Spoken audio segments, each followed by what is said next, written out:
Recorded Books presents Last Train from Cuernavaca by Lucia St. Clair Robson, narrated by Alma Cuervo, and directed by Jane Kramer. Mid-November, 1912. A quotation from a hacienda owner in the state of Morelos.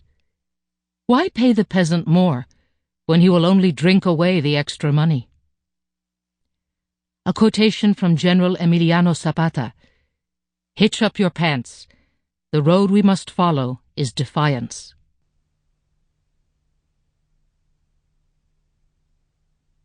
Chapter 1. A Cakewalk. Captain Federico Martin loved everything about women. But this was the first time he had fallen for a pair of pale English hands. Their owner sat so upright and Anglican on the piano bench that it could have been a church pew. But her long, supple fingers harbored no piety. They chased the syncopated lilt of the maple leaf rag across the keys like sprites on a spree.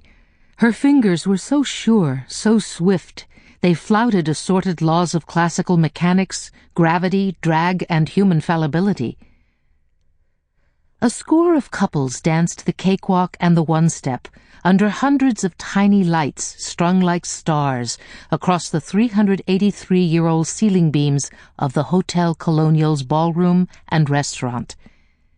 The Hotel Colonial was one of the few places where Cuernavaca's foreign community and its elite Mexican society mingled. Christmas of 1912 was 6 weeks away, but they could always find something to celebrate. Most of the dancers sported the latest fashions, but several men wore the dark blue dress uniforms of the Mexican Army. Captain Martin wore the same uniform, and he thanked his own lucky stars that Colonel Rubio had chosen the Colonial as lodging for himself and his aides. The colonel was a difficult man, to say the least, but now Rico counted himself fortunate to be one of those aides. This was his first visit to the hotel, where he would billet while in Cuernavaca, and he liked what he saw. The glossy toe of his knee-high cavalry boot tapped in rhythm with the music. With arms and ankles crossed, he leaned a shoulder against a tiled column next to the piano. He swirled a snifter of cognac in the palm of one hand, while his dark eyes followed those runaway fingers more closely than the dice in a game of hazard. With her deft hands, the piano player would make a fine thimble rigger. She could have held... Sample complete. Ready to continue?